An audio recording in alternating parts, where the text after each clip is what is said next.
Like I'm only using a $20 microphone, so I'll take that compliment. Hey. I'm serious. Like this microphone is super weird looking.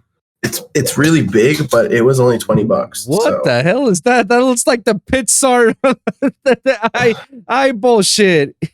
Yeah. Well, that's my $20 camera I got from Guitar Center in Northridge, California. Well, very random, I know, but that's yeah. I gotta say, for a $20 mic, it actually sounds pretty good, man. At least, hell yeah, man. At least for what I'm hearing in my headphones. Yeah. All right. Yeah. At least, sure. At least you got the HyperX. Yeah. At least. Sorry, no, those are Razer headphones. My bad. Boom. Good eye. Good eye. It's the green. Oh, that's what gave it away. Damn. What? No, yeah. What? No other gaming tech has a green color other than Razer? Come on, man. I have a Razer mouse. I know. Oh, hey. There we go. Fun fact, my laptop is also a Razer. Really? Do you have like the... It's a Blade 15? Yeah, the Blade Stealth 15. That's a great laptop for Windows. Yes, it is. I can concur for that, man. And I basically use this for everything. Like for recording, Premiere, Ableton, you name it, man. And this shit runs smoothly, you know? I wish it could be a little much more smoother if I run higher RAMs, because it's running at 16 and I can upgrade it to 32. But I'm very satisfied with it. I mean, okay. I feel like most people would benefit from the faster RAM on a 16 than like mid RAM on a 32. So that makes it like most people don't need 32 gigs of RAM, because most people like, you know, they don't need 32 gigs. 16 is fine for like most people, right? But there's definitely people who need 32 and 64. So, well, yeah, I'm definitely one of those people that I need a 32. 64 may be an overkill. Maybe it's like if I want my shit to run fast. Wait, I think I switched the numbers up. Okay. So you can upgrade to 64. Is that what you're saying? I can upgrade myself up to 32 on this laptop. Okay. I would do it then. If you want it, do it. Oh, for sure. I'm gonna do it. I just need to get the money and the time for me to actually replace it. Other than that, hell yeah. It's part of my bucket list, but I'm actually holding that off for the reason that, you know, sometime in the future, I'm saving money. I'm moving in with my fiance. We're getting ourselves a place of our own. And once we get a place of our own, it's gotta be a 2-bedroom place. Yeah. And the second bedroom has to be the studio room / gaming room / man cave room / interviewing room / whatever you can think of. I told her, it's like, I need to have that room, because where the hell am I gonna put all my shit? You're gonna need. I mean, unless you have a den, you're gonna need a second room. Yeah, exactly. And we actually have found places that it's a 1-bedroom, but it has like a small little den. It's like, shit, I can work that out. I can soundproof the shit out of it and make it myself my own thing. Exactly. But I told her, it's like, that's the compromise. It's like, I need to have my room. Everything else is like, do whatever the fuck you want. You want new cabinets? You want to renovate the whole apartment? You want to paint it pink? Do it. Do it. Oh, you like that sofa? All right, do it. Do you like that bed? All right, go ahead. You like? Do it. Yeah, no. Leave the second room. Leave the second room to me. Exactly. That's yours. Yeah. Even though I will have a desk for her, so she can feel welcome, you know, and she can actually do her shit in there, or do her studies or paperwork or whatnot. But let me have this place, let me have my own spot, Exactly.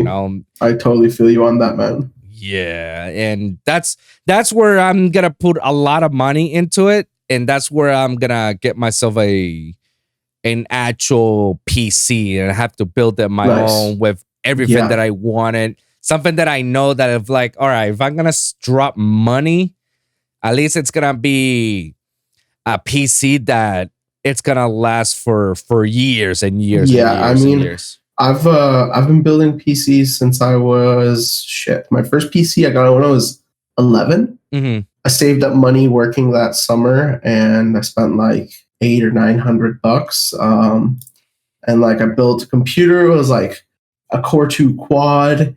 It was the Cooler Master NVIDIA case.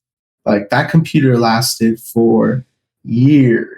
And then my second build, that one lasted me for almost 9 years. It was like it was my first ever i7 build, 16 gigs of RAM. Like Right. it was built up. And that one almost, I think it was 9 or 10 years it lasted me. I finally got a new PC summer. Like I literally got it 4th of July weekend, 2020. My friends were like, "Yo, hurry up and come." We were staying at our friend's family's like vacation house. We're like, "Hurry up and come!" I'm like, "Dude, I gotta build this computer first." Like priorities, bro. Come on, man. Luckily, all right. So when do we start? I mean, we've been starting right now, man. Oh, you're already recording? Hell yeah, man. Our little conversation's always gonna get recorded. Oh, okay. I had no idea. Yeah. This is how it goes, man. You just let it ride. Okay, for sure. Yeah. So the computer I have right now, it is an i7 10700K. Should actually pull up the specs right here. I have this random computer case that I got from the Burbank, what's the name? Fry's, like before it shut down. And then let me see what else. All right, I'm pulling up the order. So yeah, i7 10700K. I got a Cooler Master 240 like CPU. On this, I actually only have 16 gigabytes of RAM. And it's Corsair Vengeance DDR4 3200. My graphics card I got was the MSI RTX 2070. The funniest thing, though, I will say, was most of my friends I posted a screenshot of my order on Instagram, and my friends replied and like, "Dude, why would you get a graphics card now? The new series is coming out." And I was like, I don't want to wait. But like the 30 series, if I waited, I would have never. You would never get it. I would have never had the computer. Funniest thing was I found like this link on Twitter that was kind of like an exploit. Like we weren't supposed to have the link, but it was for Dell. And I bought, I think it was 12 3080s. And they canceled my order on me, unfortunately. Fuck. Yeah. So I mean, we weren't supposed to have the link, but we found the link, and I think it was 8 or 12 that I ordered, and I was gonna resell them to the homies at a very fair market price. Yeah. I wasn't gonna how can I put this? Like price gouge. I was gonna sell it to the homies who needed them, and then put one in my computer and then sell my 2070. But yeah, I mean, as far as I know, I think I could literally sell my 2070 for more than I paid for it, but I'm not gonna get rid of my graphics card. So, of course, that's the baby right there. Mm-hmm. I just recently got into building PCs. Like I'm still brand new with the whole shit. It's like I still don't even know. Razer is probably the only one that I've been using up till now because, like, dude, like I have this laptop for 5 years and it still works like as if I bought it yesterday, you know? Yeah. So with the Razer computer? Yeah. So 5 years. Wow. I mean, yeah, they're great laptops. Yeah. The only issue that will give out, like if there's a con to this laptop, it's in which is like I've been hearing this from forums and other people in communities. is that the laptop, when it does overheat, you feel the heat. I know what you mean by that because it's a high powered computer. Yeah. I have been pretty anti Mac pretty much my whole life. Like in college, for example, All right. we had like two separate sides of the library, and I would go to the second room that had PCs because I hated Macs. I just don't find them as user friendly. But Really? but I actually bought my first ever Mac I think it was like in October or so. Costco had this deal, and I researched the M1 MacBook Air, and for what I wanted the laptop for, it's perfect. And one of my favorite things about it is this thing does not overheat at all. Like it's insane. The M1 MacBook Air doesn't have any fans, and it doesn't overheat. It's literally nuts. Like for the very basic stuff that I use this laptop for, it is amazing. I mean, obviously it was $850, which is a good deal for a Mac. Yeah. Technically, but gotta love Costco. I mean, and this one only has 8 gigs of RAM, and it still never runs like low on me. Like it runs like a rocket. Like my desktop obviously is a lot faster, but this laptop is really good for what it is. So I mean, I now currently have best of both worlds. Like I like more PCs than Macs, but I've been Mac since high school. I had the iMac, had the MacBook Pros. Yeah. Call it what you guys want to call it, but the MacBook Pros like has saved me for many incidents, and thank God, like any issues that I've ever dealt with, it's manageable. It's easy to fix. I mean, I don't think one is better than the other per se. Right. It's just, with Mac you do pay more. Now, whether or not it's worth more, it's worth to pay more. Yeah. That is an argument we will not have today. But I would like, ideally, I would like to have both. I probably wouldn't get a Mac desktop, but a Mac laptop, I have one. So I will say, like, a desktop definitely does run a lot smoother than you think, but it has its limitations. I mean, it's super expensive. Yeah, that's one of them. The other thing is like you can't take it anywhere else. It's just right there. You need to use it for home base, whatever it is that you're gonna be doing. That's why I always run everywhere that I go. I always gonna have a laptop no matter what, because I feel like PCs, I need to have my own studio for that. For what we talked earlier.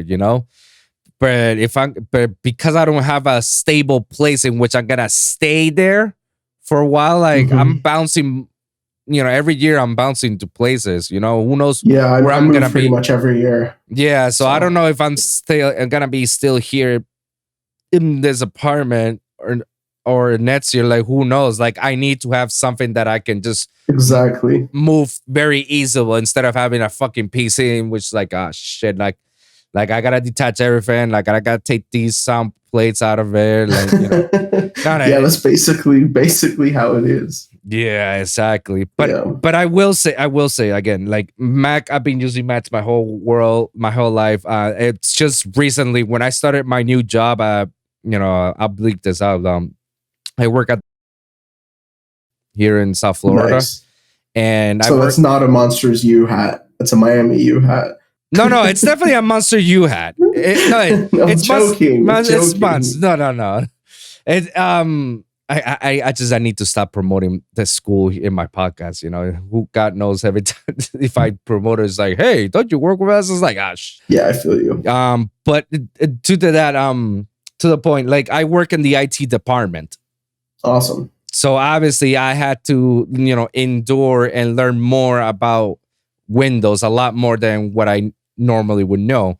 But the cool thing is that we both use, Macs and PC. And the longer I started working with them, the more I started to fall in love with PC. And that's why it was very easy for me to do the switch to go from Mac to PC. I still have my work Mac, you know, like I have my my laptop right here for work purposes. And I also this is where I also do all my edits in Ableton. For some reason, on my MacBook here, it's a Pro 13, but it's probably the most basic Pro 13, and somehow it runs so smooth on Ableton. Is that with the M1? Let me check. Hold on, I got it right here. This is the ones that they sold at the motherfucking chips. You know, it's the slim ones. You know, it's 13. 2 Thunderbolts, a processor, 1.4 quad core, i5, memory, 8 gigabytes. i5. Yeah, 8 gigabyte RAM. I think one of the biggest things about this MacBook Air is I've never had a laptop in my life with this long battery life. It's amazing. Yeah, I don't know why on my Razer, it's just like the battery, it still drains like a motherfucker. It's super high performance. And I try to balance it as much as I can, but that shit will still kick it. If I open an Ableton session, man, it's like, oh no, fuck that. It's gonna use all the power. My mom actually switched from a MacBook Pro to a MacBook Air, mostly because of the battery. Since she wasn't doing anything like, she's just using it for work. Yeah. She switched and she's a lot happier with the Air because of how much better the battery is. But yeah. Yeah, it's ironically, my dad was the same thing. You know, he's always used a PC. He never used any Mac products because for him that's like, whoa, what is this alien technology? What the fuck is this? Yeah, I'm like, dude, like you switch yourself with iPads every fucking year. Like, go switch a fucking computer that works, that it's gonna last so long. It's like, oh no, it's too much. It's like, Dad, you're only gonna use what? Emails and Word and Excel and shit. That's that's all you need. It's like, so I finally convinced him, and I got him a nice looking MacBook Air. Does he like it? That dude does not let go of that Mac. He takes it everywhere, even to the living room. He has it next to it on the living room. It's like, you can leave it on your office or you can leave it next to your bedroom. It's like, no. Light. The MacBook Air is so light and portable. It's so nice just taking it with you. Put it in my backpack. I don't even feel it. So I definitely appreciate the Air. I honestly don't know if I would like a Pro, but I love my Air. So yeah. I mean, Pro, when we're talking about Pro, at that point, it's because you want fast stuff. You want stuff to run more smooth. You want SSD quality stuff, And I always tell people, it's like, if you're a producer or video editor or whatever, if you want to use a MacBook Pro, like, pay the amount. Like, don't have asset, pay the amount, because back then it was easy to have asset and then pay the parts later on and you could just replace it and you'll be fine. But you can't really do that anymore. Exactly. Believe, right? Yeah, because they actually smolder. Super easy. Yeah, that's exactly what I did. That's exactly what I did on my previous old 2 Pros. I basically bought a cheap, not a cheap, but from a website for a good quality RAM. And I put them both for 16 each, and that shit just woo. But it was easy. I just detached it and then put the new ones, and that's it. These ones, the problem with it is what I said. It's smoldered. Like, they actually burned the entire thing to the part that it's stable like this. So when you actually detach it, you're breaking the circuit board. Jeez. Yeah, fucking Apple, bro. Fucking Apple. Because they knew what they were doing, because they knew that. Oh, they know what they're doing always to make the most amount of money. Don't ever think I invest in Apple. I honestly think that, Apple's probably one of the best investments in terms of American companies long term. And Apple is very good at maximizing profits. I mean, if you actually take a look at numbers and you look at how much money in terms of AirPods have been sold, AirPods alone, for example, are bigger than a lot of companies. AirPod sales alone crush most companies in America in terms of sale. And so Apple is very good at kind of establishing themselves as a premium company in the marketplace that pretty much everyone still strives to afford. You know, I mean, there will be homeless people with iPhones. So you know what I mean? That tells you a lot. That tells you a lot about America. Yeah. As well. But that's wild, you know. But yeah, Apple landed itself to the point in which, like, you know, we're luxury at that point. You know, it's like, you want us, you need to afford us, you know? Yeah. I mean, AirPods literally, like, there was that whole joke around them. It's like, oh, I can't hear you, like, over broke. Like, if you don't have AirPods, like, it's that is so fucked up. Yeah. I mean, these motherfuckers made money just because they switched all their Macs into USB-Cs. It's like, yeah, they did. I mean, I do like the USB-C charger a lot. I'm not gonna lie. I do like USB-C a lot. But I mean, even with I mean, remember when they got rid of like the headphone port? Yeah, I remember. I mean, they did that for waterproofing purposes, so I do understand the logic. But I mean, anything Apple's done is very calculated. Like, they know, of course, because no matter what they do, people will complain about it, but people will still buy it. And I mean, obviously, there's like docks and dongles. I have a USB-C dock, which I do like. Yeah. But I mean, you know, you look at some people's Macs with like a bunch of dongles and stuff, and it's just it was kind of ridiculous for a bit. But you know, when you're able to make stuff wireless, like, yeah, like it changes things. So. I mean, I'm still in the fence with that. I'm like I get that we're heading to a future in which, you know, USB-Cs is gonna be the future. It's gonna be the standalone for every computer out there in America. I'm pretty sure the European Union has like passed laws about USB-C like having to be standard. So I forgot what happened, but like something happened with Apple and them, and I don't know exactly what happened, but I'm curious. Yeah, I heard something like that. It's because, dude, like, I'm pretty sure it's the same reasons I'm gonna say is that, dude, like, I don't mind that if you give me a laptop and has USB-Cs, I don't mind if you give me that, but don't make it like it's the only option. Like, no, like, give me the option to have at least one port USB-A, so I can just put my regular USB, because not everybody's gonna fucking have a USB-C USB sticks or places to connect. But I mean, it's annoying, but I do get why the Air doesn't have a USB-A because of, you know, thinness. Like, there's no way that they could have fit it. But I mean, on a Pro, it's a totally different story. The Pros come with USB-A, right? No, not anymore. No. It's OC.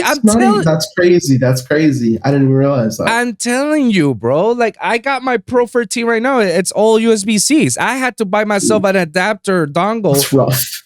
That's so rough. Especially an IT person like me, in which I have to use fucking sticks to pass out data to one thing to another.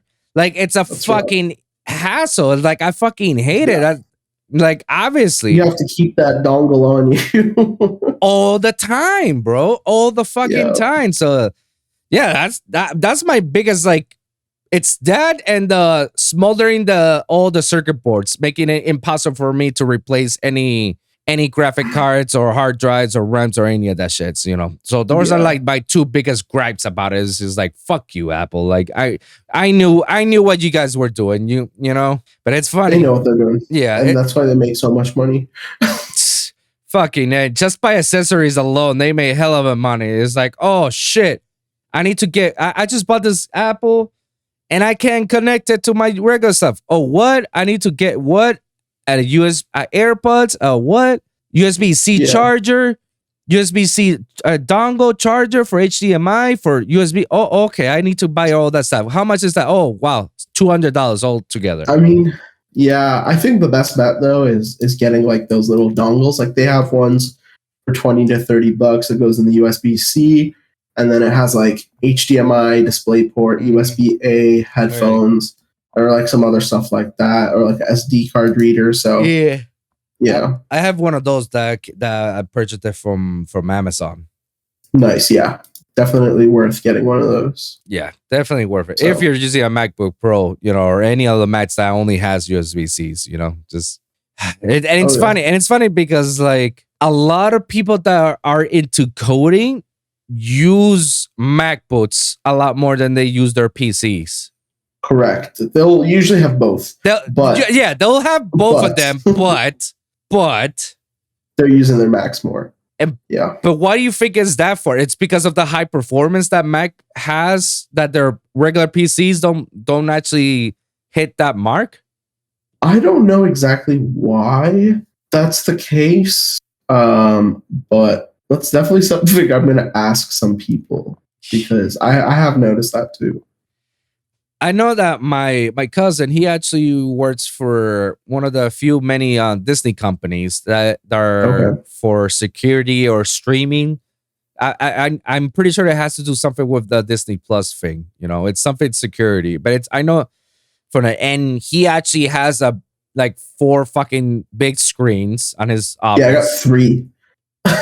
Yeah, no, we're in the same boat, but he has his main PC, which is like a big ass PC built, and then he has his MacBook Pro 15. And God! And I'm like, I see him all the time on the MacBook, just doing the coding. I'm like, the fuck, bro? Like I always wonder. I never ask why, but I just always see him with the big PC, and then you see the MacBook Pro all the time. It's like, why? That's hilarious. And it's like, I don't know. It's like, every time I see him working, it's like, oh, this motherfucker's in the Matrix shit. When you see numbers and lines and arrays doing execution and shit, you'll be like, what the fuck is this language? Hell yeah. I'm definitely glad that people have moved, like the popularization of what you would call it, building PCs and people gaming on PCs now. I'm so glad that it's happened. I mean, although now most games, a lot of games are cross-platform, still, as a PC gamer, I'm not a gamer, but I am a PC gamer. Like I have a PlayStation, but it's not plugged in. I also don't really play video games that much. I have this weird relationship with video games where mainly Call of Duty that like I'll play for a couple months casually, and then I'll forget about the game. Like the new Call of Duty will come out, I will definitely get it as long as it's not crap. Play it for a few months and then forget about it. So that's very interesting because I have a similar approach with video games as well. But the difference is that I'm not a multiplayer person. I'm a campaign driven person. So once I play the game, it's like that's it. I don't play it anymore. It's like it's there something in the collecting dust. That's and that's how I am with certain games. Now, when there are like big games like RPG based games or adventure games, if I know it's gonna take me like a long time to play it, I'll probably play it like a few weeks and that's it. Like I will never finish it unless it's a game that like I've been waiting for this fucking game for a long time. And I can't wait it. Then I'll definitely play it all the way to the end. Like the Final Fantasy VII remake, I've been waiting for that fucking game forever. And when it came out, I spent like a good 50 hours playing that game. I didn't even realize it, but I know, I know for sure because every time I get out of work, I come straight here and I spend hours playing the fucking game and I get hooked about it. But then if you give me another game that's like, okay, it's like, it's based on Final Fantasy, is an RPG. All right, cool. Open world. All right, cool. I'll play about it, but it's like, I'll stop and then just like forget about it, Yeah, I will say, like, have you ever, when a new game comes out, like wake up at 6 a.m. before work to like? Honestly, I used to do that in high school sometimes when Call of Duty came out. I've never done that in my life until now when I started playing the the new Yu-Gi-Oh That's game. hilarious. The new Oh my God. the new Yu-Gi-Oh game Master Duel is free everywhere, and I can have it on my phone now and play it there. Mhm. I now start. I for some reason I wake up before I go to work. I was just like, let me just play like a 1 or 2 matches. It's like, all right, I'm Why motivated. not? Why not, right? Yeah, why not? Just why not? Why not? This is like, oh shit, what time is this? All right, I gotta go. All right, cool. That's hilarious. No, it's just right now the game I am right now. I'm so hooked about it. Like I play Yu-Gi-Oh competitively, and sometimes it's even hard for me to go to the locals or even regionals to play with the actual physical cards. So when they actually put that I used to out, love Yu-Gi-Oh. Yeah, I used to love Yu-Gi-Oh. I literally dragged. Remember when the Yu-Gi-Oh movie came out? the I think it was first like one, 06. damn, yeah, the I think- one the I think it was pyramids. like, yeah, I like dragged my family along. And it was funny because I made my mom watch that, and I'm like, she's definitely like not enjoying this at all. But all that she remembered was it's time to duel. You know? The most iconic phrase. It's time Yeah. to duel. To duel. Level like Victor, he wore this Yu-Gi-Oh shirt to the club. I forgot when it was, and I was just like laughing. I'm like, this is so epic. Like, so, it's one thing I do like about going out to music events versus regular clubbing. I hate regular clubbing. I hate regular clubbing. Breach. But like people will spend like, I mean, people will pull up to clubs with several $1,000 outfits. They'll go get a haircut. Yeah. I mean, girls will spend 2 hours getting ready, doing their makeup, their hair, everything, all to just barf outside. But like Level pulls up with just like a Yu-Gi-Oh t-shirt. And it's just like swag. I think I used to have like this, it was like a Hogwarts t-shirt. Fire. And I was like, I got more compliments on that shirt than like any expensive like dress shirt that I've had. Right. And I'm like, this is almost kind of, this is a joke, right? Like it's so ironic. But yeah, it was so dope seeing him pull up to the club with the Yu-Gi-Oh shirt on. I'm just like, hell yeah. Dude, honestly, I'd never embraced so much of my geekiness since I moved here in Miami. Because I was born and raised in Puerto Rico. And over there, I was a closet geek. Being a geek has gotten a lot cooler now. Now, because back then I used to get bullied about it, That people would say, hi, you're a kid, you still watch anime? It's loser, 4 eyes freak, pitbull bitch. So like, oh my God. Yeah, see, I've never, I don't know, I used to just kind of keep it on the down low that I was very good with computers and stuff like that. But I mean, people kind of realize like that video gaming is fun. I mean, gaming over the pandemic, I mean, we've seen how much computer gaming has gone up like in popularity. And I don't know if it's for better or for worse, in the sense that like, people should probably be going outside and doing exercise too. Because I mean, I know some people who will sit on their, all day, order DoorDash, and then that's the only time they leave their chair and they go take a dump. No. Like that's it. I mean, right. But I will say, I grew up in Canada, so winters were cold. A lot of times, like going out and playing in the snow is fun, but a lot of times it's not. Like when it's really cold, and there's a windshield and everything like that. Like it's not fun. So what I say is for cold environments, like video gaming is essential. It really is such an essential thing. But when the weather's good, I kind of would rather be outside. But yeah, that's neither here nor there, right? No, but it's funny that you say that, because when the whole pandemic hit, everybody was just losing their shit. But who wasn't losing their shit? Gamers, man, it was better for them. gamers, I people mean, who are nothing really into changed for them. anime You know? people, manga people, like anyone from that, whole community. Like if anything, it just like they were just like chilling. It's like, oh, okay, I don't have to go to work. I'll just Cool. yeah. Cool. I mean, there's two groups of people whose lifestyle didn't change. It's like people who like to stay indoors and play video games and stuff, and like really rich people. Really rich people were just like, I don't care. I will just simply take my private jet wherever I want to go and do whatever I want to do. And nothing really changed for them. So yeah. For one moment, I thought you were gonna say music producers, but sure, yeah, that the rich people, that works. Definitely. But I mean, like people who just stay inside all day. I mean, nothing really changed for them for the most part. So Yeah, for me, it didn't change much. It's like the only changes was like, oh, I gotta work from home from my computer. Or like, okay, what?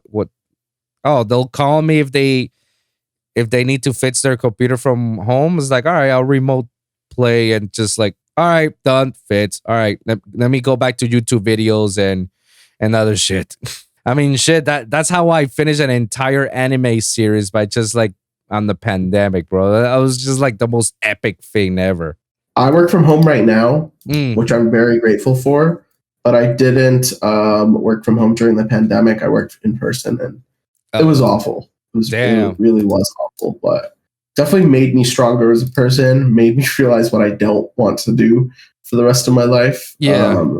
But also, it was definitely an experience. It was kind of funny as well, like dealing with all the crap and hearing all this rumors, and it was just kind of like a ride, you know. Mm. But I'm glad that's over for the most part.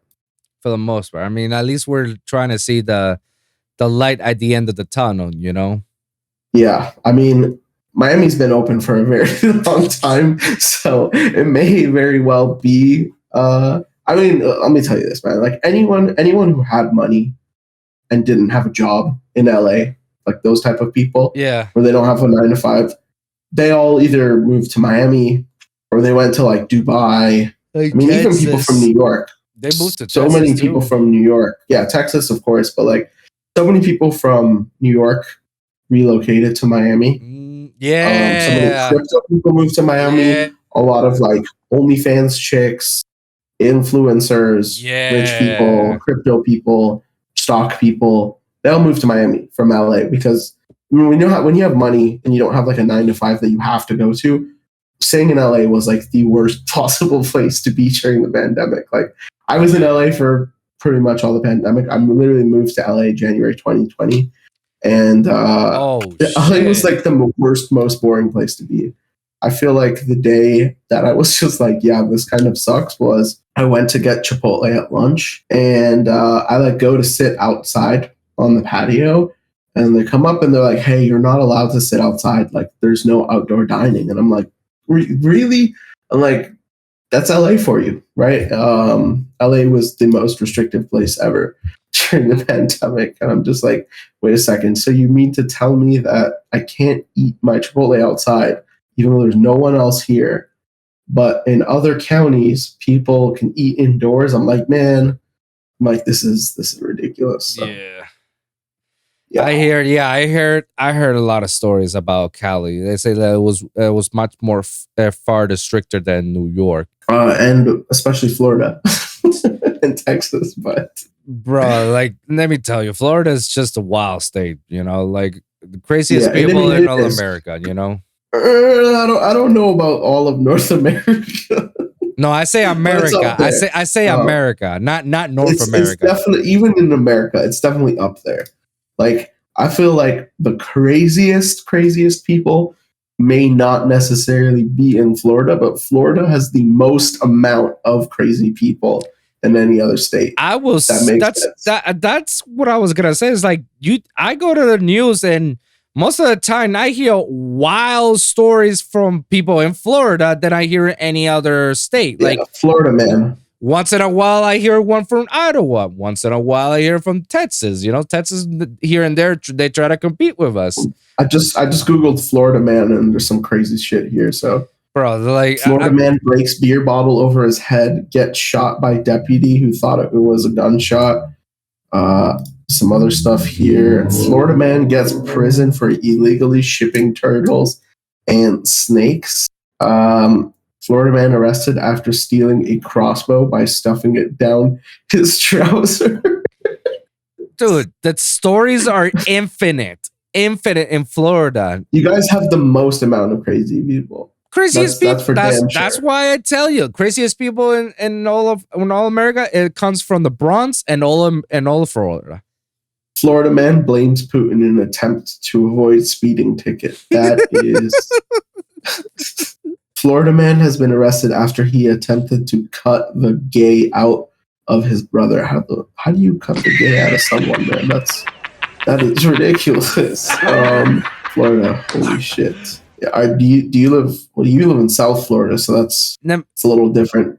I mean, I still see wild, crazy shit in here in South Florida. Don't let it fool you just because it's South Florida doesn't mean I don't. No, I'm saying South Florida can get ratchet. I mean, the ratchet is there for sure, but it's like, but you feel like it's been divided. Like, to where you can actually look for the ratchet. Like, you can actually see it's like, okay, now I know I'm in ratchet territory.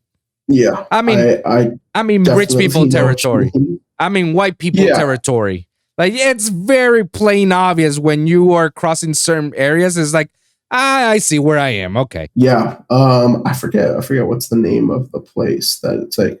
They have, honestly, their shopping there is nicer than Beverly Hills. I want to say it's in Lincoln Road in South Beach. No, it's not in Miami. Oh. I believe it's in Boca Raton. Oh, yeah, Boca. That's rich people area. That's white people rich. Yeah. Once you pass Fort Lauderdale area up north, that's all white people now. Yeah, I've spent very little time in Florida. I've only been there for like a week. But I've mostly in like the Tampa and Clearwater area. Tampa is nice. It's a very nice, chill area.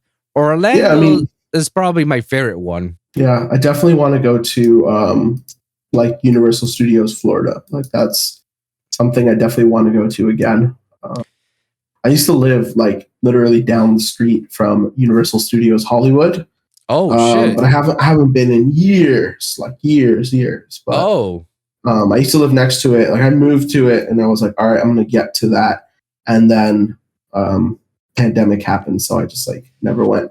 I did go during the pandemic. They had like parts of City Walk open, and I went to get like the Harry Potter, like the butterbeer drink thing that they have. I went to go grab some of that during winter time. It was cool. But yeah, man, that's like I have very limited experience with Florida. I definitely want to get out there. If I can somehow, I would love to go out for Forbidden Kingdom as well. I doubt that would happen, but I'd love to go for Forbidden Kingdom. That would be dope. Now, are you gonna go? Honestly, if I don't get a media pass, I'm not going. Yeah, I mean, I feel you on that. Hopefully you can get a media pass or someone could guest list you or something, The thing is like, I know the person who actually started out Forbidden Kingdom before Insomnia bought it. But the problem with that person is that he's a very good ghoster. I mean, hey man, some people are just so busy. Some people like never really shit. Dude, I've seen some call horse shit. I they have like 200 unread DMs. I've seen that shit. Like, it's real. No, I see it as real.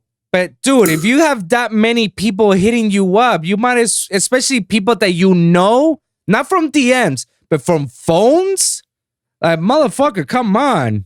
Yeah, I don't know. Like, I'm not, wishing that I'm gonna get to Forbidden Kingdom this year, maybe next year. Who knows? I have a higher hopefully eventually soon. Hopefully eventually I'll get to a festival again, and then I can actually do my job as a podcaster and get to mingle with all the artists and have like at least a 5 minute sit down and get something, and then just like, hey, let's do a full conversation, a full episode, just you and me, and schedule that shit out, you know? That's one of my many goals, you know, try to get to these festivals. Before it was more about, you know, I wanna do the festival circuit. Like I wanna DJ every fucking festival. Now I'm more like I wanna go every festival and just enjoy the music and enjoy having conversations with these artists and just That's enjoy awesome. the vibe. Yeah, my priorities shift. Maybe I don't know. Maybe it's because of the more I don't know, the more I grow, the more I see where bigger, better things are clear for my path. I don't know. I just know that uh, I came to the game a little bit late for production. Hey, I don't know if that even is true, because hey, man, there's producers who are like in their 40s and 50s, and a lot of people who didn't even start until they were in their 30s. So it's never too late. But I know what you mean by feeling as if you're late to the game because there's like these 18-year-olds killing it. Basically. So the competition itself was like, you know, they're 4 years younger than me, so they're already ahead of the curve. You know, and they're as talented as me, you know, with different age gaps, and then they got a whole world to themselves to actually like push that boundary. Whereas me, on the other hand, I'm already in my mid-20s. I got bills to pay. I have the jobs. I got loans to pay. Like I had a lot of priorities versus these kids that they're still, you know, living with their parents. You know, they get paid for everything. They don't have to worry about some of the hard shit that, you know, us people have to worry about. So it's much more easier for them to actually pull out. You know, by the time they're 21, they're 23.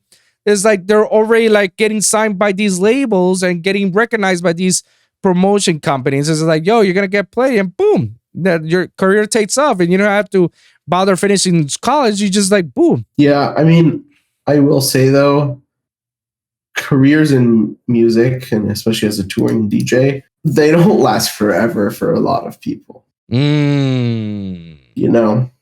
And that's a very interesting thing to discuss about, because most of the time, these people, when you say that some of these people don't last long, most of the people are not in it for the music, or they're passionate about it. They're just only in it because it looks cool.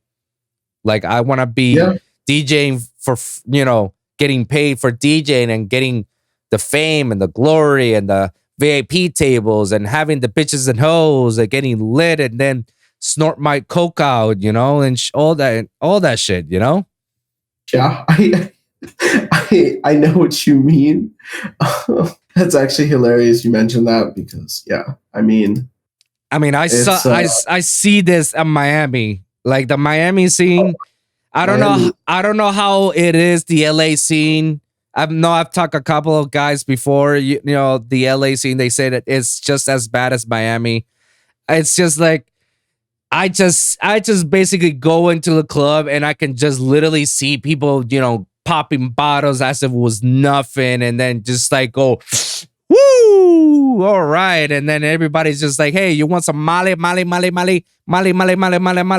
was like, wow, cool, all right, yeah, no, I'll stay the fuck away from that, but sure, yeah. I will say, like, people who use drugs a lot when they go out, like, that will burn people out pretty quickly.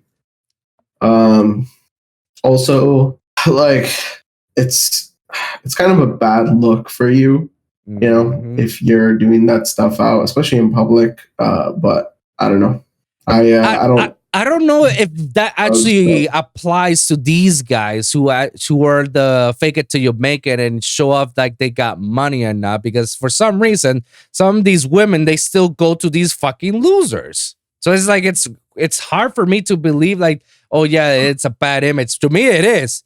To me, if I see you like doing drugs in front of me, it's like, dude, that's, you know, I don't even talk to me about making business or anything. You're dumb. But then you see some hot bitch or someone else is like, yo, let's make something. I'm like, How is this approved? How is this acceptable, bro? Approved. That's hilarious. But I know what you mean.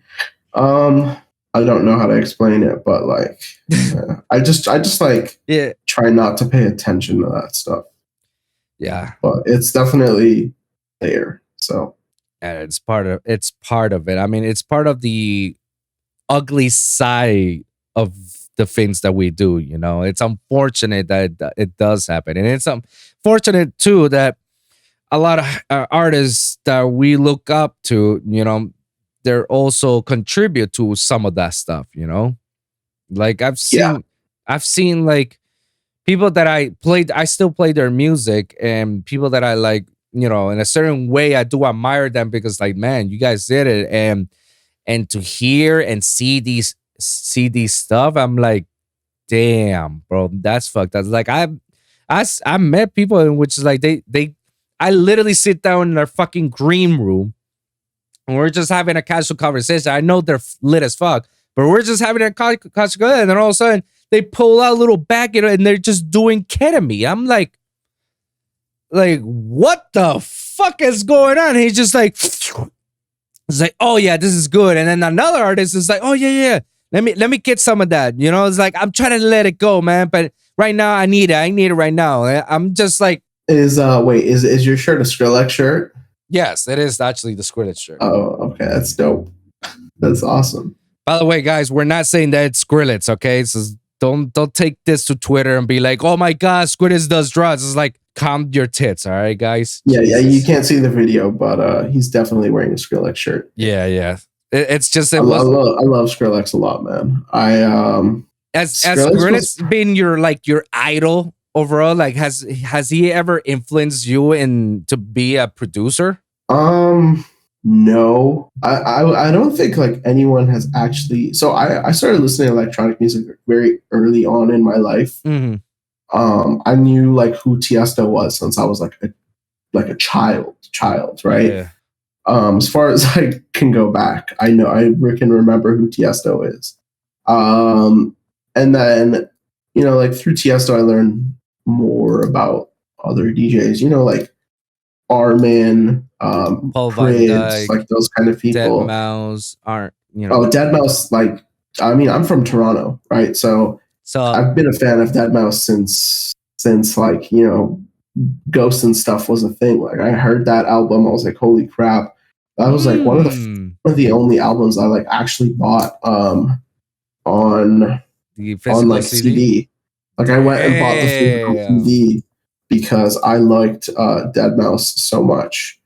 I think Deadmau5 was like one of like the first people I kind of like idolized, because I definitely idolized Deadmau5 before Skrillex, because Deadmau5, you know, was a thing before Skrillex in that aspect.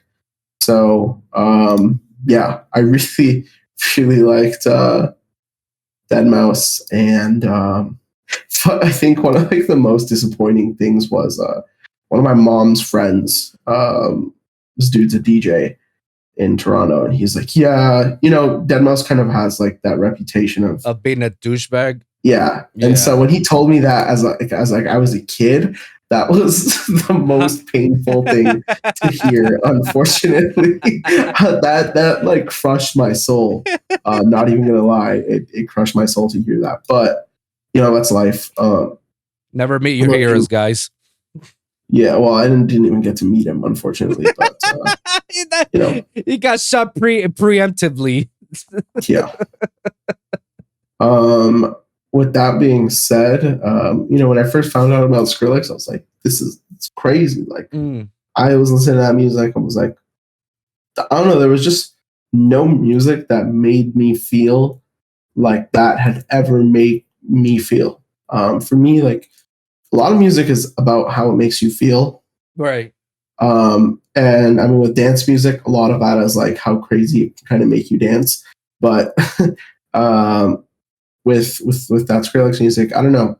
Like one of the things with Skrillex's music is just like his call and response on his tracks it's incredible. I'm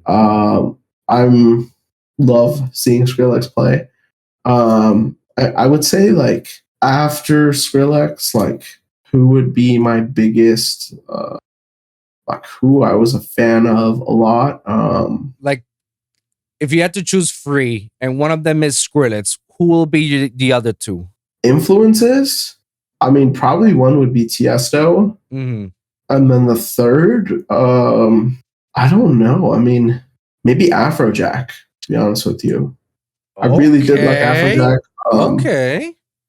I mean, like Afrojack's like when Takeover Control came out, our local radio station in Toronto, like they would play electronic music. That was a big track. That was a big track. I mean, the bass line on that track was the bass line on that track is heavy. You know, it was a really dirty electro bass line, and I don't know. I just really do like those dirty bass lines, and I don't know, Afrojack, I really do like him. I mean, if Afrojack's playing somewhere at a festival and it doesn't conflict with anyone else, like I'll go see it.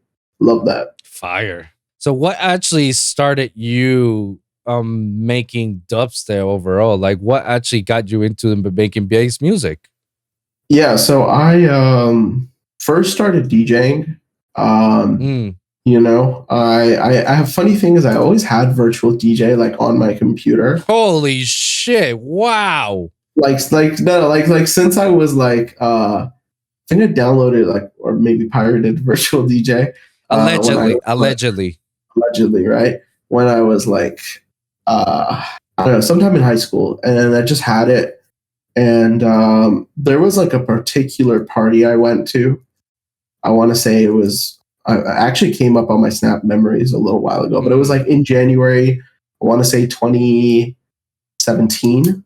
And after this party, it was like next door to my house in college. I was like, yeah, like I kind of want to, I kind of want to try this out and see, you know? And then I waited a little bit. And then I bought a laptop. I only had a desktop. So I bought a laptop.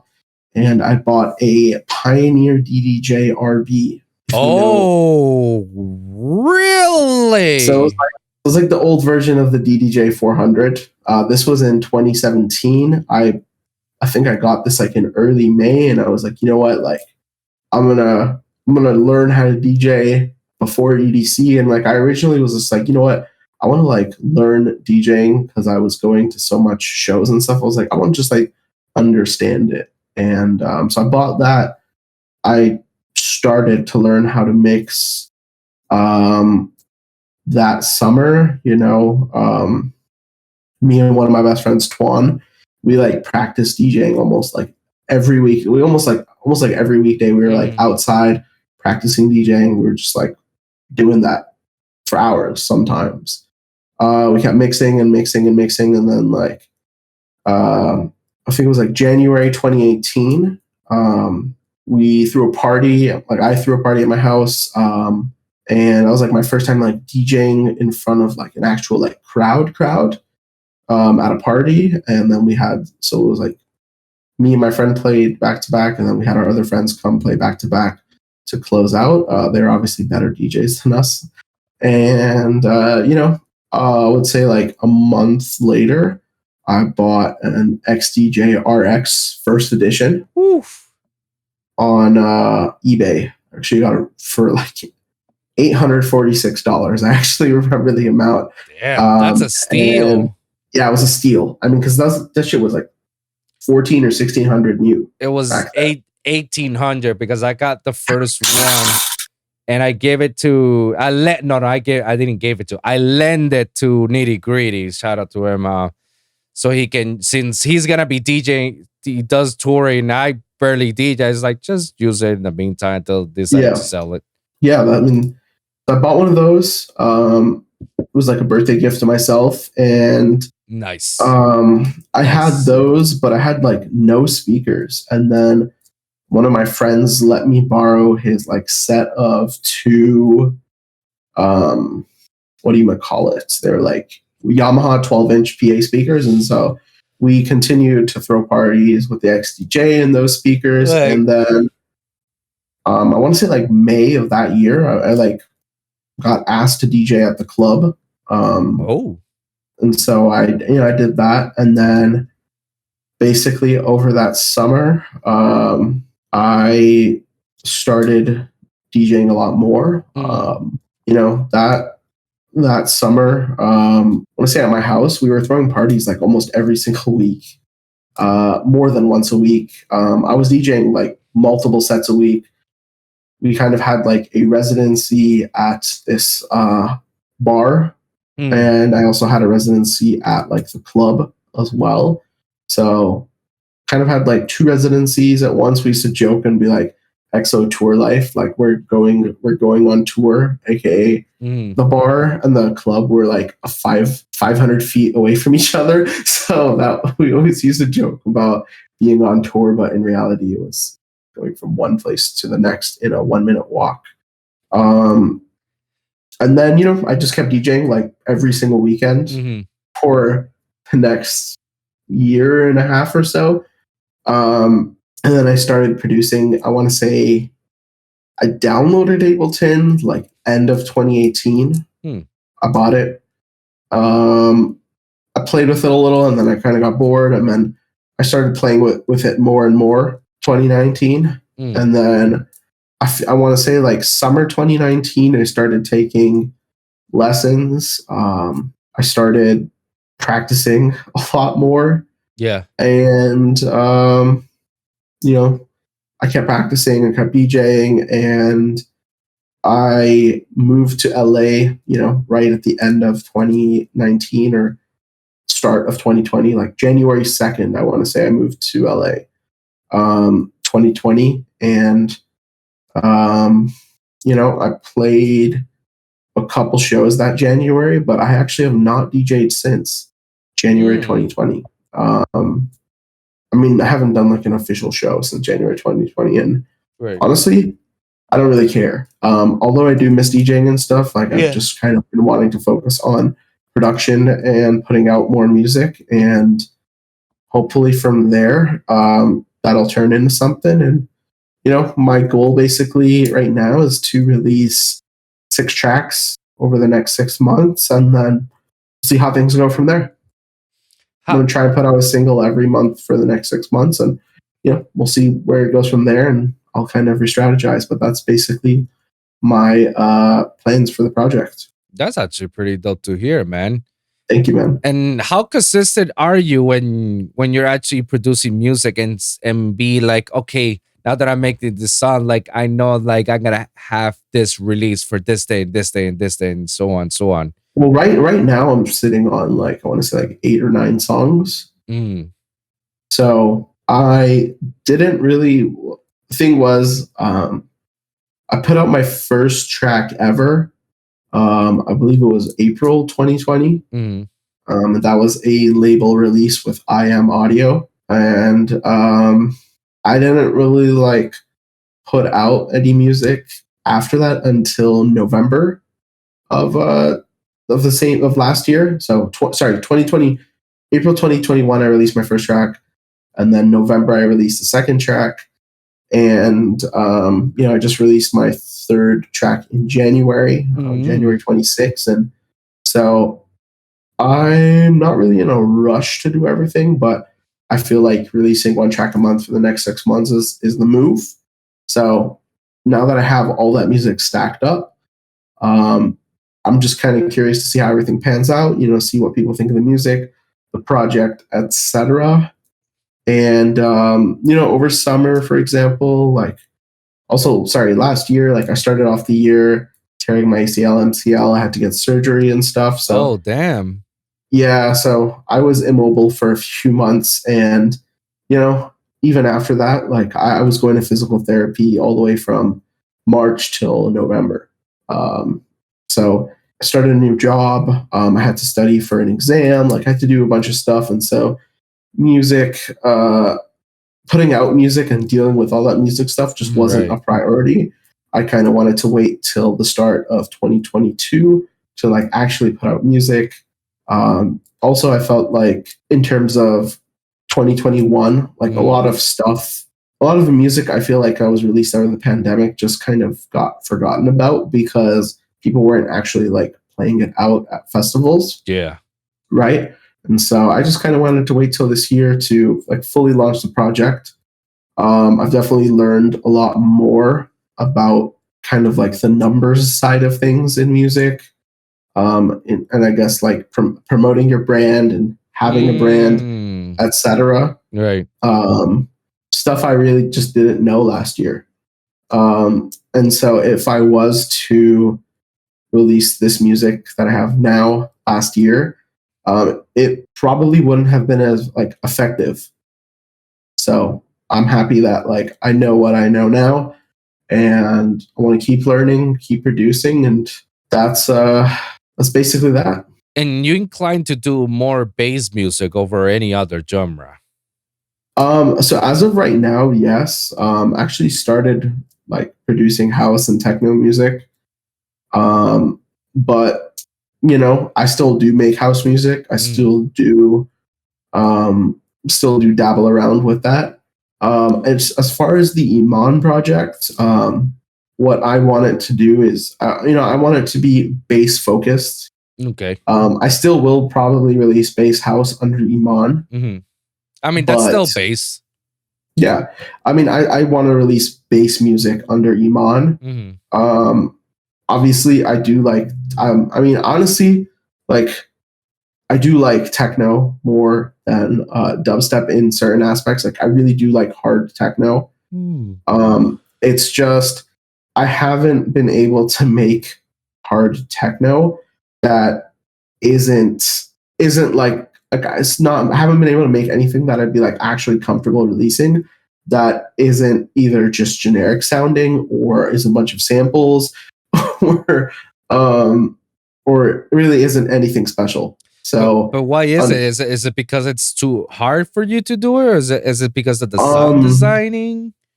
I don't really have anyone to teach me hard techno production.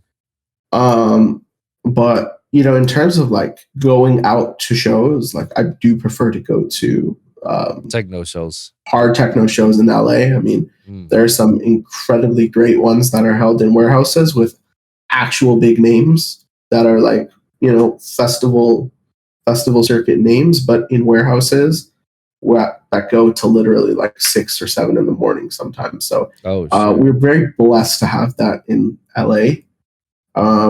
Also, I feel like techno is a more mature crowd than dubstep. I mean, obviously, for obvious reasons. You know, I really do want to do the dubstep stuff. I love dubstep, and you know, for the Iman project, it's going to be bass music, and then you know, in the future, cool, maybe I'll do a techno project as well. Like, that's pretty interesting because I've never met actually somebody who's into the bass music and then techno. Usually house and bass come together for many artists. And I mean, I like house music. I love house music. I mean, like, I honestly, I don't know how anyone could not like house music personally. I don't know how anyone could not like house music. I mean, I don't like house music, to be honest. What? Like, we're not getting into that. And let me tell you, I started with house. I started with house. Hey, and just like you, I started listening to Tiesto when he was in trance with Adagio of Strings. That's my first song that I've ever heard from the introduction to EDM. And then going forward with Armin van Buuren, Paul van Dyk, Paul Oakenfold. And then later on, I was introduced to David Guetta and then Deadmau5 with Brazil. Like, I actually did really used to like David Guetta. Even my mom really did like David Guetta. David Guetta was dope back then, you know? He was. I definitely, like, I really was a fan of, like, in terms of radio music, that was good. Yeah. That was a lot of absolutely. So I definitely respect a lot of David Guetta's old music. I feel like it was after Titania. That's where I like stopped listening to him because I don't know, something about his music just like didn't click on me anymore. And then I focused more on Avicii, and that was one of my legends. Avicii. Yeah, that dude, rest in peace to Tim Berg, man. That he became a legend because he did something that not many artists has ever done, and it has built a lot of bridges for a lot of genres and did something that's universally hard to do. which is Yeah. mixing country to fucking house. And hey, brother. yeah, bro, like come on, like that album of True, that was like the best album I've ever heard that he's ever done in his life, you know? And I loved his previous shit before that album. I loved it. And yet the album is a masterpiece. Like that, nothing comes close or near to that masterpiece, you know? But I was very influenced with the whole house scene. It's just that the older I got, the more I felt like it felt so monotonous, you know? And house music wasn't going anywhere, and this was on the time where trap music was booming, you know, with that whole trap music was crazy when I was in high school. I was already fresh out of college when trap music was coming out, you know, when the whole GTA prison riot music, and then you got the whole carnival festival trap. Yeah. But I mean, like in 2014, 2013, 15, like trap almost carried dubstep. Yeah. There's no other way to put it. It almost buried dubstep. Hell yeah. Like, and I was starting out to be a dubstep producer and, you know, DJ. And it was hard for me to have gigs around South Florida because everybody didn't care about dubstep. They only care about trap, you know? And the people that they bring over are trap producers, you know? Like, for fuck's sakes, I open up for Yellow Claw as a dubstep producer. I open up for Yellow Claw. Like, who would have thought? Yellow Claw was just pure trap at that time, all the way. I mean, it was when all three of the dudes were there, you know? Yeah, I mean, Yellow Claw was awesome. Yeah. I remember in like 2015, seeing them at Countdown, like that was awesome to finally see them play. Yellow Claw was, I mean, they still are obviously, but like back then when trap was, when trap was big, yeah, Yellow Claw was killing it. Yellow Claw was one of the GTA, was an Flosterdamus again. Floss, man, like Prison Riot. Yeah, Floss. Who the Nightmare? Like fucking when Skrillex. Nightmare's huge still. Like, well, I mean, Nightmare's still big, but huge. When Skrillex introduced Nightmare's song Street out in Ultra, that's where everybody's like sucking on his dick. Everyone was just like, holy fuck, Nightmare is like, what the fuck? I mean, that song was crazy. The sound design on that was a really sick song. And he actually made it using the samples out of Utensils. That's how he actually did the street. Wow. He just basically did like Utensils, sample it, and then once he laid out the notes, he just pitched it down and just RPG'd it. Wow. Yeah. That's nuts. That is so unconventional. I love it. Dude, I mean, that's how he blew up, man. Like doing the most unconventional shit, and you're like, oh wow, you know, there you go. You're one of the biggest artists out there in the world, you know. Yeah, I mean, he in terms of like the festival scene, he's huge. He really is like a headliner right now. Yeah. I remember he actually came to where I went to college in Santa Barbara and like headlined a show for Halloween. I think it was 2016. I think it was after Escape, but I was like, you know what? I might be tired, but I'm still going. Like I'm still going. Funny enough, I have to say, one of the other hilarious Halloween shows that we had, well, not other hilarious, but the show was hilarious, was we had a show where it was Too Short played first and then Chami played after. Damn. Yeah. Damn. It was at the same venue, like same promoter and everything. But yeah, it was Too Short and Chami, and that was honestly really cool. Damn. That has to be fire just to hear a Chami set right there. I mean, I really did like Chami. Chami had a hold on everyone in terms of like house music when he came out. I remember one of my friends from Canada sent me his I think it was like the EP where he was like with ballers, like want to be a baller, shot caller, yeah, like that one. I listened to it in the car with another friend. We were like parked somewhere later, and I'm like, yo, this guy's gonna be huge. Like this guy is gonna be something. And well, Well, that happened. well, Um, look where he is right yeah, now. You know. I mean, Chami, timeless music. I mean, like seriously, parties in 2015 and 2016 would not have been the same without Chami. So I I'm think very grateful I for his think music. I think it's because of Chami, Mala, and what was the other French dude? Shiba-san, Is it the same one? DJ Snake. Well, I wouldn't call DJ Snake a house guy. Yeah, He's like all over the place. Like yeah. but I know they used to DJ all four of them together. They were called the French something, you know. And it was just Mala, Chami, Snake, and there was that fourth person as well who was into house. Chama, Mala. Chami, Snake, and there's the fourth. Who is the fourth? I keep forgetting it. Mercer. There you go, Mercer. I like Mercer. I like Mercer a lot, actually. Like Turn It Up, the Yeah. Chami remix and the non-Chami remix. Like, I really did like Mercer a lot. I still do like his music a lot. I mean, Mercer is definitely underrated, like, in all honesty, but still absolute it's great props. French house producer. It's props to those guys who actually brought back house, at least more in the Miami scene, because the Miami scene, Yeah. trap was dominating all the way. You know, it's like Yeah. there was no way. And then all of a sudden, Chami and Mala, Mercer, they brought house back, and now everybody, right now, the whole state of Miami is house all the way. Like, fuck bass. Yeah. Like, they don't give a shit about bass anymore. I also feel like what you want to call it. So yeah, that happened, and then Dirty Bird got really popular. Yo, Dirty Bird. You know, my old mentor, he fucks with Justin Martin and Club Von Stroke. Yeah, I mean, I really did used to like love their music. I used to love Dirty Bird so much. Like, I went to Dirty Bird Camp Out 2017.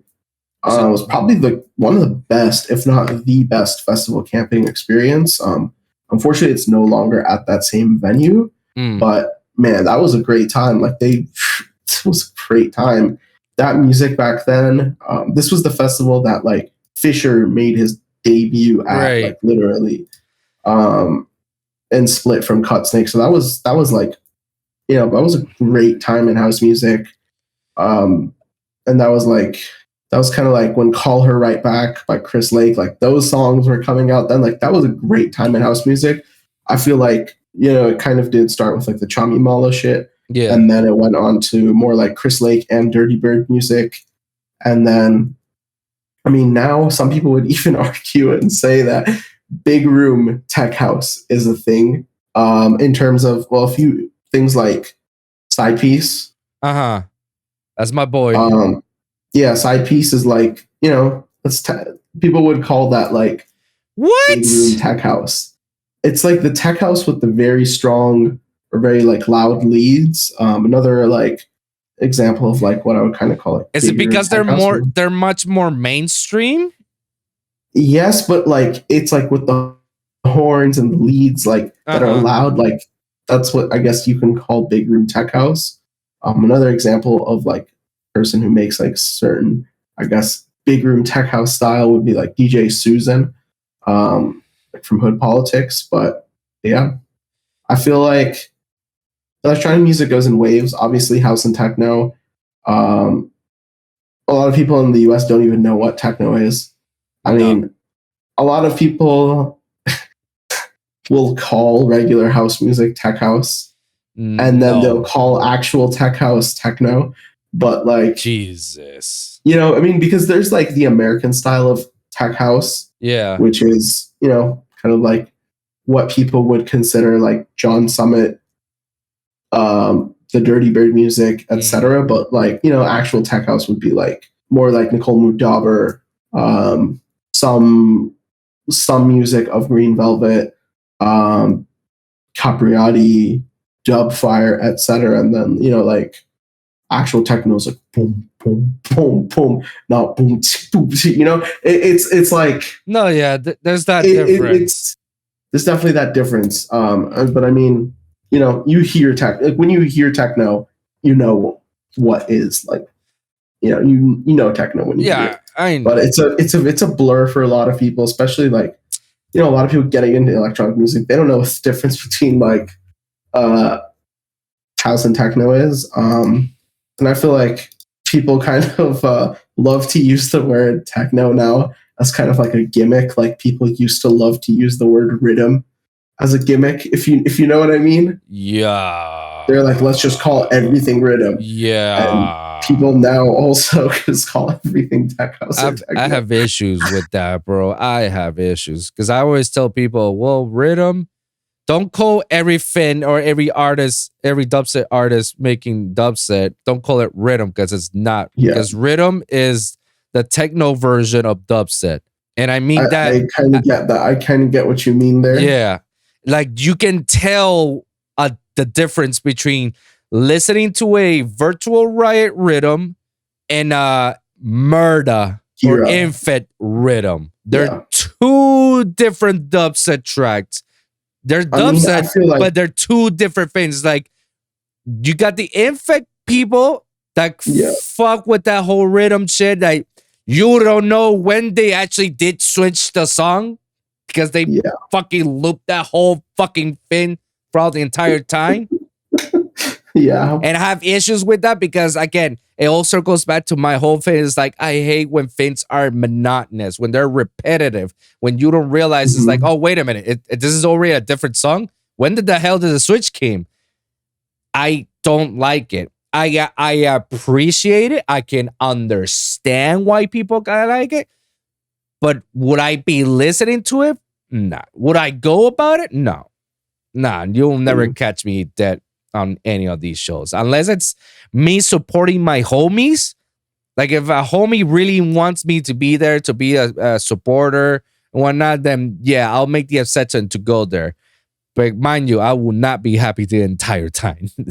Yeah, I feel you on that. What's going on, everyone? If you guys made it all the way to the end of the episode and you feel kind of left out, like why didn't the episode finish? Like, don't worry, guys. It's okay. The episode was way too big for me to put it in just one episode that I had to divide the episode because there was so many good content and so many good topics and discussions that it cannot be discussed under one episode, but had to divide it so we can always have brand new episodes with brand new topics every Friday. Always remember that. So be sure to like and subscribe for your weekly episodes at the Lone Wolv Podcast for SoundCloud, Spotify, iHeartRadio, Apple Podcasts, and of course the YouTube channel at lonewolfpod.com. That's right, lonewolfpod.com, where you can check all my latest episodes. And always remember to comment down below. Let me hear your thoughts. Share your experiences. If you guys got a certain topic that you want me to cover for the next episode, please let me know on the comments down below, and I'll do my best to do so. So thank you guys for tuning in, and we'll see you guys in the next one. Deuces.